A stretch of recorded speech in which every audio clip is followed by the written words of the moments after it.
Deep in the blue sea lived a mermaid princess named Ariel. Ariel was a 16-year-old girl who was raised by her mother and father, King Triton and Queen Athena. Ariel's mother died when she was only 5 years old. She was hit by a pirate ship and killed instantly. It is because of this that her father, King Triton, makes new rules in the kingdom saying that going to the surface and any contact with humans is forbidden. Ariel, being the brave, curious teenager she is, disobeys her father and explores shipwrecks in search for human artifacts. This is relatable to Beowulf because he goes on dangerous journeys. Part of the reason he goes on dangerous journeys is because he's curious about the monsters that await him. Beowulf also saw things differently than people around him. Ariel sees these human artifacts as beautiful things, and Beowulf sees the treasures as a way to give back to his people. Throughout the entire movie, Ariel continues to tell her dad that he doesn't understand her, and that she wishes he could see things the way she does. In a way, it seems as though Ariel is trying to bring peace between the mermaids and the humans. She says, "I just don't see things the way he does. I just don't see how a world that makes such wonderful things could be bad." You could even call her a peace weaver, because she marries a human, which causes her father to trust the humans again, and realize that maybe they're not all bad. At the end of Beowulf, he requests that Wiglaf brings him the treasures that they have won by slaying the dragon. He asks this of him because he wants to see the prize he has won for his people. Anytime he has gained treasure, it means that he has brought home another victory for his people and his country. Towards the beginning of the film, Ariel saves Eric from drowning when his ship catches fire and blows up. Even though she doesn't save an entire country like Beowulf, she is still considered a hero. In the end of The Little Mermaid, Ariel and her father defeat the demonic creature Ursula and win back the ocean for her father to rule.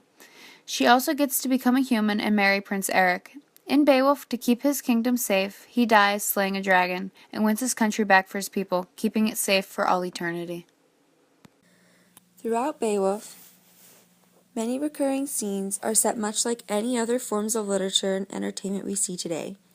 In The Little Mermaid, it is inevitable to distinguish Ursula's lair as a hell-like and dark place. While this may be easier to see because it is drawn out in a movie, this description correlates directly to Beowulf. Grendel's mother's lair is under the water, described as being murky and monstrous, and in all essence it is very similar to the underworld. In contrast, Atlantica, the home of Ariel and her family, is easily comparable to Harrot Hall. Atlantica is a divine place of goodness.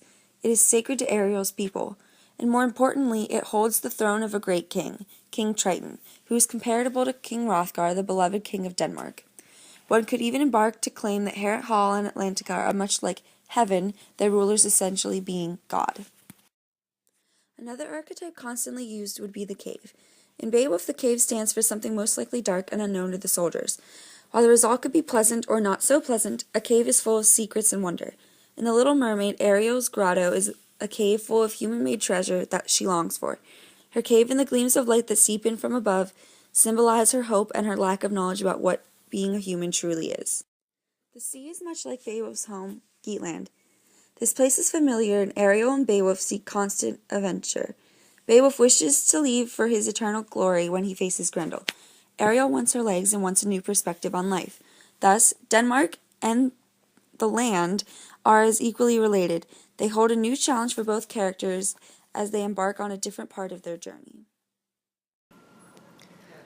The adventures of The Little Mermaid and Beowulf are essentially full of experience revolving around them. As you can see, Ariel is a hero because of her dream to walk on land and learn about the humans. She does anything she can do to make her dreams happen.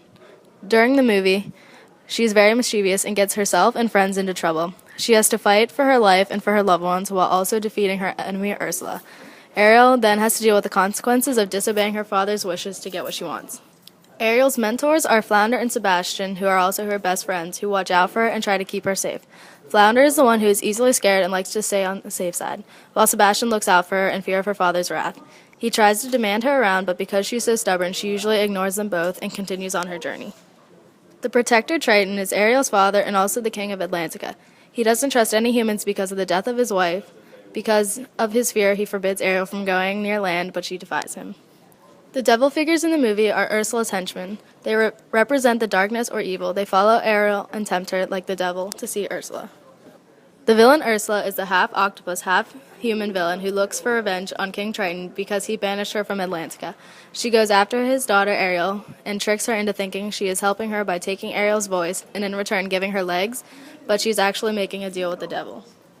Finally, the love interest, Prince Eric, he was washed onto shore and fell in love with Ariel's voice. For the 3 days that she has legs, she has to get Eric to fall in love with her, and he is the whole reason that Ariel goes on this quest. Without the love interest, Ariel may have never wandered onto the shores of the human world.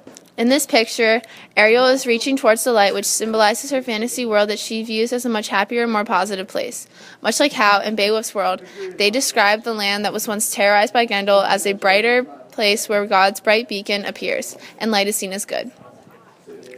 Ursula exemplifies the opposite. She's the darkness deep in the ocean and is the negative motif. Grendel and her can be described by the same quote from the book, a powerful monster living down in the darkness. Color is used to differentiate between good and evil. Ursula the evil is dark and dingy. King Triton is colorful and even glowing to symbolize his bright and positive influence.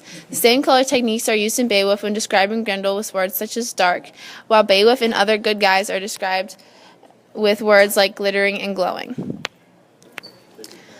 In the book, it's quoted that screams of the almighty enemy sang in the darkness. Singing is often referenced in the Beowulf book. This quote can also be used to compare it to the Little Mermaid when Ursula steals Ariel's voice for herself. Ariel is left silent while Ursula keeps her beautiful voice for herself. This can also be an example of greed that is demonstrated when they are fighting the dragon for the ancient treasure.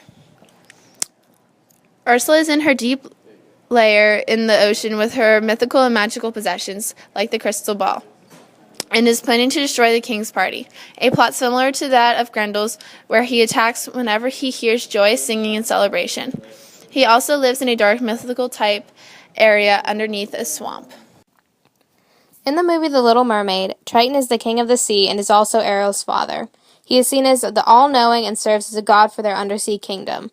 He gives Ariel advice and serves as a guardian, always looking out for her, whereas in Beowulf, Hrothgar is the king of the Danes and serves as Beowulf's guidance while he is helping the Danes. The only difference is that instead of Hrothgar being a god figure, there is actual references to God throughout the novel. Ursula represents the devil, or the darkness and the bad. She tempts Ariel with legs and the ability to live on the land for her voice. Looking into Beowulf, Ursula would be like Grendel, Grendel's mother, or the dragon, which all represent evil in the book of Beowulf. Ariel makes a deal with Ursula that she will trade her voice for the ability to have legs and to live on land. This deal is alike with a deal with the devil. Legs are her temptation, or like in the Bible, the apple in the Garden of Eve. In Beowulf, his temptation is hoarding the treasure. In the end of both of these stories, they ultimately find out that their temptation led them to no good. In Beowulf's case, he dies trying to get the treasure from the dragon, but in Ariel's case, she lives but almost gets killed by Ursula.